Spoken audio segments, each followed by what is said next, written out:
an excursion for our final afternoon in Barcelona, and we've come to the Colonia Guell. This is really the final part of the Gaudi jigsaw as well. Gaudi's benefactor Guell was a textiles tycoon, and there was lots of problems with the labour movement at the time in Spain, and he decided to, rather than move his workforce into Barcelona, he sort of set up a hamlet here to cater for his factories and for the housing for his employees. The houses, as we'll see, sort of cottages, were built by other architects, but he asked Gaudi to build a church here. The funds for that run out in about 1915, I suppose, with the First World War in flow, etc., and other priorities, the Sagrada Familia, etc. They run out of money, but you've got the foundations of the church there and the crypt, and it's very ornate as well. It's got like a forest, an enchanting forest look to it.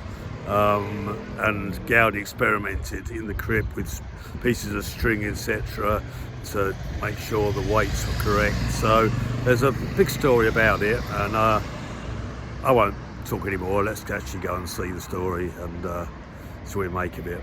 Also looking forward to seeing the stained glass windows, which are a major feature of this church. All in all, this is about 10 kilometres west of Barcelona. It's been quite an adventure getting here. Just getting our bearings, and there's still echoes of that industrial past. It was described as a sleepy hamlet, and it's certainly very quiet when you come here, almost deserted. It's almost like a lost hamlet.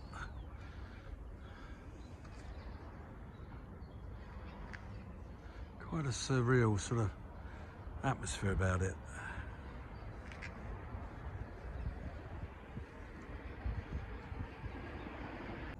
Well, I've just had a fascinating conversation with a local man. This is actually, it's been put up fairly recently.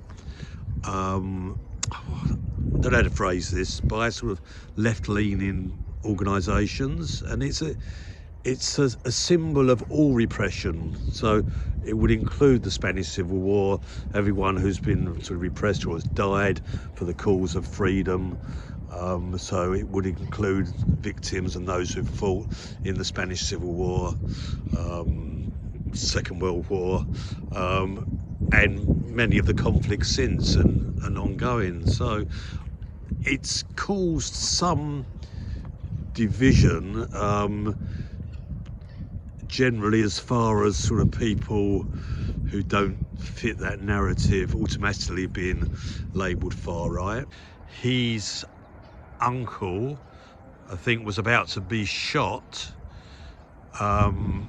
by the Republicans during the Spanish Civil War, purely for being a Catholic. So there's sort of two sides to history, and you know, it was great to talk to him and to get his viewpoint. And I say that a really fantastic memorial here that's recently been put up, and it's caused discussion, and I suppose equally that's what a good memorial does do. Keeps the past alive, and hopefully we can make less mistakes going into the future. I was also taken by this mural on the wall by the memorial statue there. 26 Malt, the dead slogan.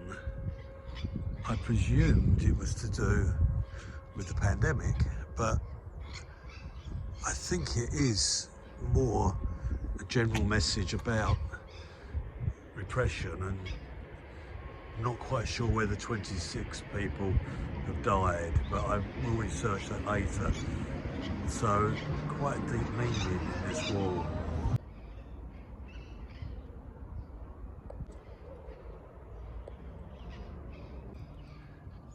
And what I can only describe as a strong message against the police.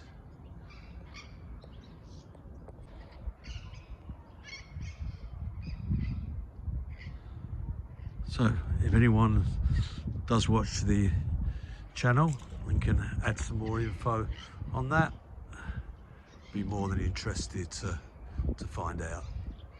Important to point out that Gaudi let other architects get on with designing the living quarters here, but it does feel like a sort of communal. You can imagine ball being played in the middle there, the workers enjoying their evenings, socialising out here. It seems like a lot has gone on here over the years. Avenue of trees here.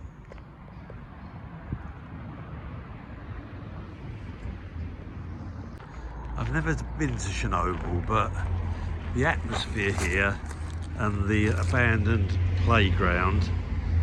In Chernobyl there's that big Ferris wheel, and it kind of just gives me what I'd imagine those vibes would be like. A deserted area. Maybe I'm doing it a disservice. Strangely, there is some architecture here that seems to be inspired by Gaudi. The sort of Moorish touches, the textures.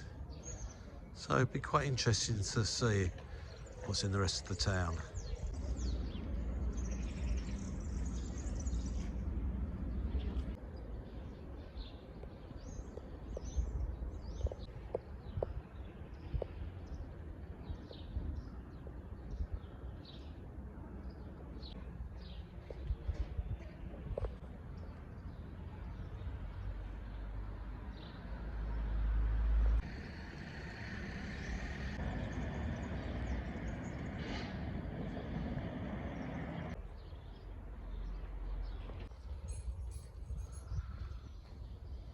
I suppose the beauty of using different architects is that you've got this difference of styles that kind of works, if I'm honest. Important to remember, people do live here. I probably expected it to be more touristy. Plus there would have been buildings here already, so it wasn't a totally sort of new space. So just trying to piece together the story as best we can.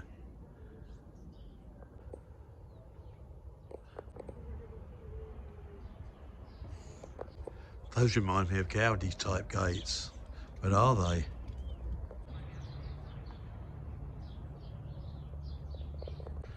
Come through this little forest and very unassumingly hidden over there is what we're after. I think it's important to get that big chimney in.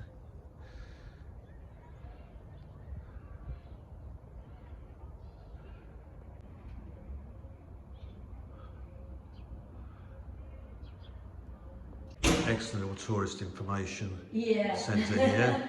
Very helpful lady. I won't put her on the video. And that's a sticker. Unfortunately you can't buy them in here. And an excellent little exhibition, a museum. So well worth €10.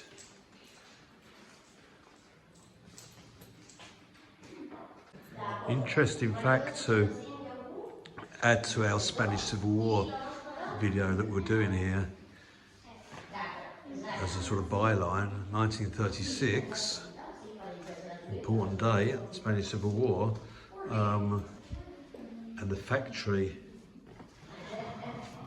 was collectivised during the Spanish Civil War and managed by the workers. As the man was saying, important to see all sides, and that's what sort of happened here, very much on the side of the workers. some of the textiles that were produced. Eusebio Gil.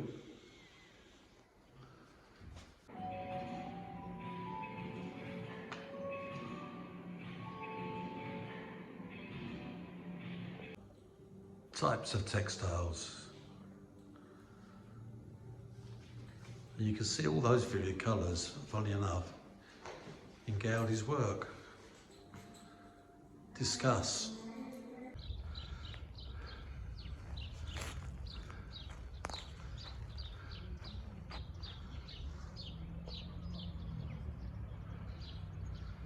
And you've got an inscription here.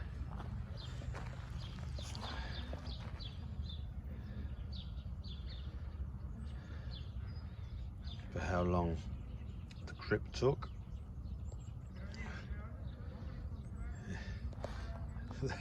He took time with his building work. Thankfully he wasn't paid by the hour, but and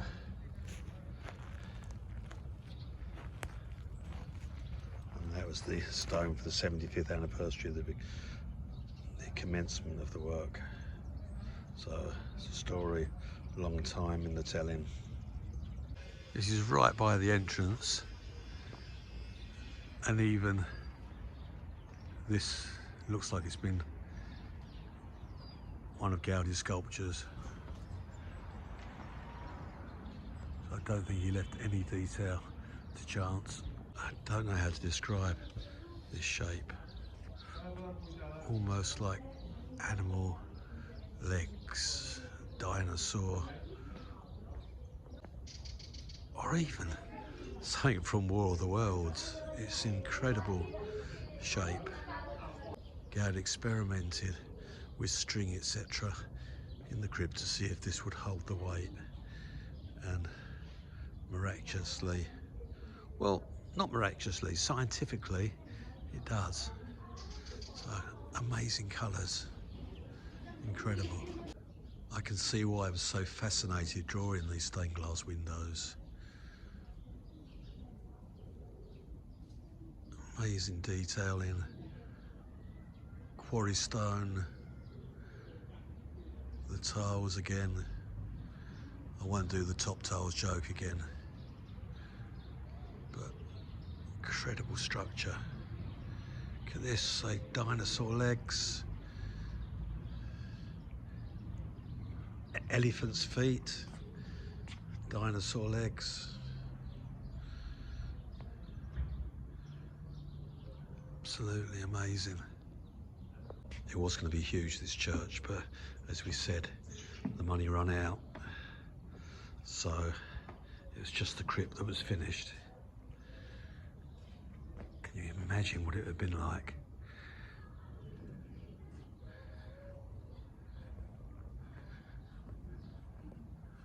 Or would it have been finished by now? I think that's always the problem with Gaudi.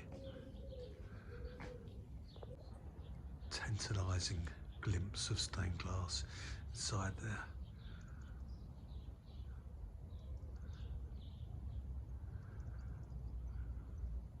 But fantastic use of the ceilings, the different textures, like we saw in the park Guell yesterday.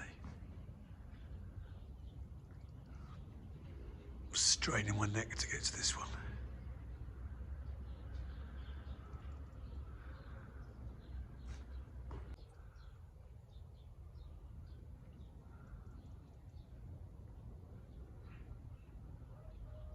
Pink Floyd, The Wall, War of the Worlds, all those sort of vibes.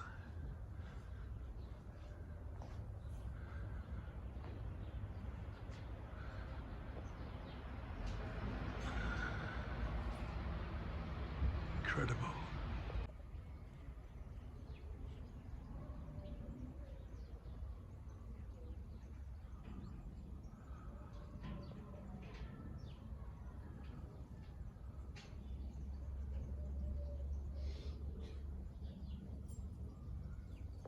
I wonder if he put that in as a afterthought. It looks like that's the sort of work my handyman does.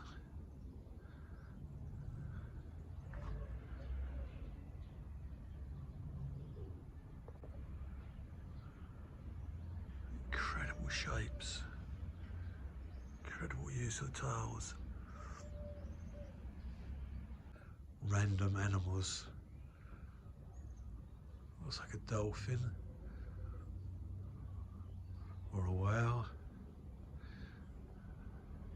That's before people write in and tell me whales and dolphins aren't animals.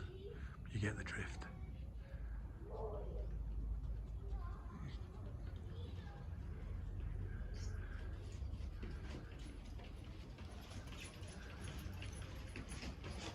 Initial thoughts, a lot bigger than I thought it was going to be. Almost like a little mini castle. Casa Guell, or Casa Gula, depending on how you pronounce it. Again, Gaudi does these tricks with textures and the positioning of structures in relation to the other. Feature I didn't see earlier are the huge, wow, what are they? Starfish. 3 of them there, all in a row.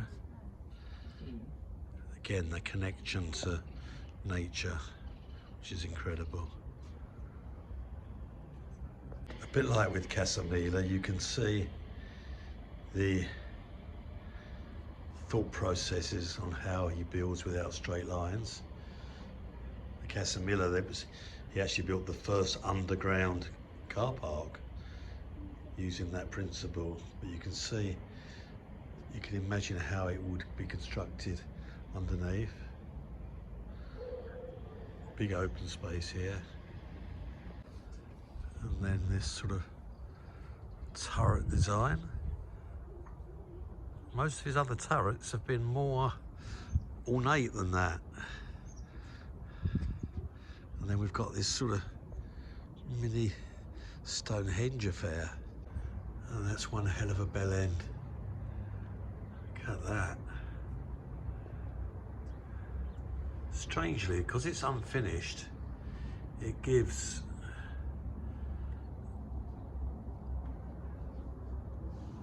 a strangely complete look. It's not like suddenly they decided not to build anymore, but you've got a sort of tantalising look at how it was structured originally. There's the bell. I'm so tempted to pull on that wire, but don't want to get in trouble. They might think someone's invaded. Call the Armada out. I say, even here, it's kind of quite modern styling where they do this in living rooms, half brick, half other materials, sort of half finished. Maybe he was ahead of his time in leaving it exactly like this. Again, discuss. I'm no expert, but the man is clearly a genius. Magnificent house, sweeping round.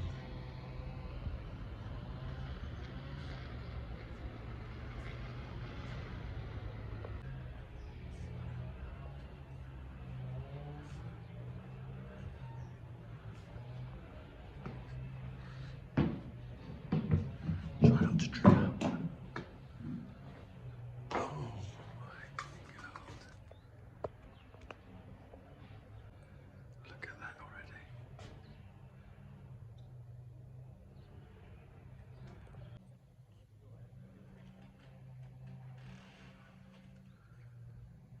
Again, uses that light superbly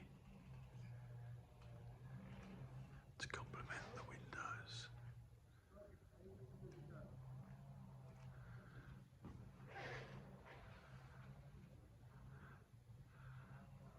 The stained glass windows are something to behold.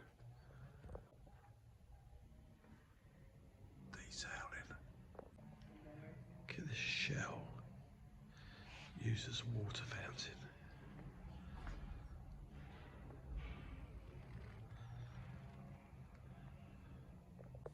Trying to capture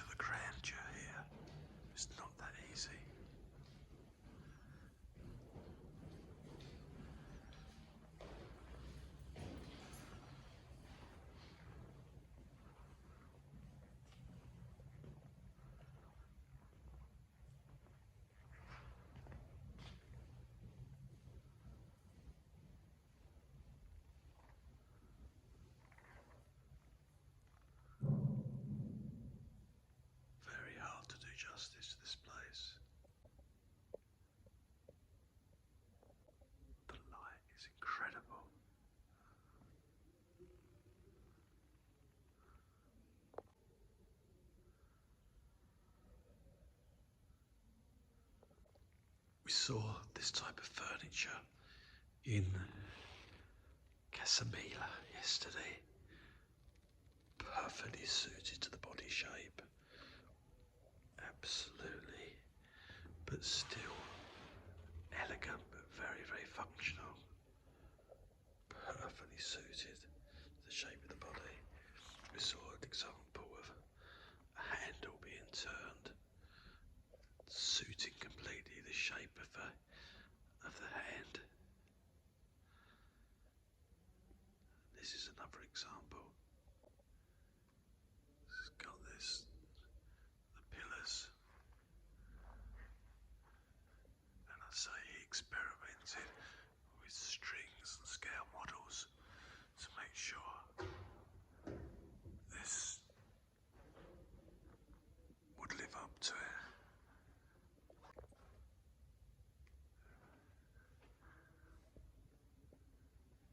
So I spent a lot of time sketching these, particularly when also you've got the natural light distorting the picture.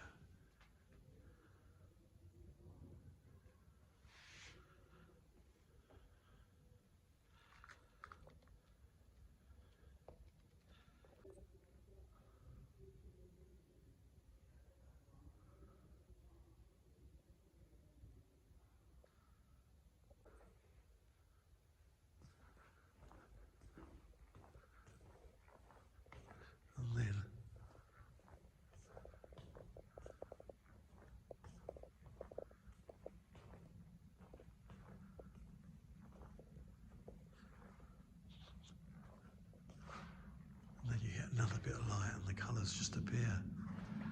It's quite hypnotic.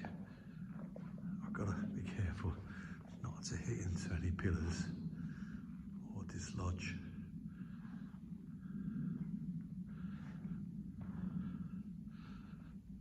any valuable artifacts, but I think that's my favourite one. Look at that. And I say, I have drawn that and it doesn't look dissimilar. And I don't mean that in any big-headed way. It was so therapeutic drawing it and kind of so easy that you kind of feel this connection. And maybe that's what Gaudi does. Maybe that's why people that can then continue his work when he'd gone with the same sort of enthusiasm or saw what he saw. Because, say, when you're sketching this, you get exactly the same sort of feeling. So, last few moments here, I'm going to light a candle, and then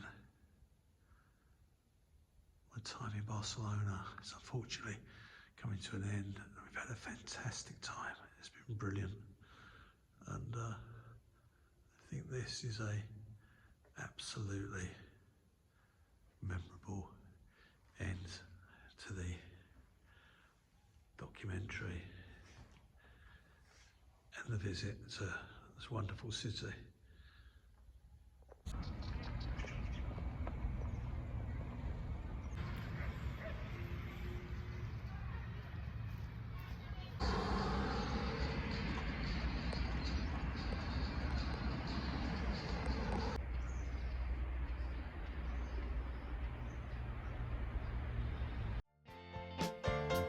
Teardrops on the city bed, school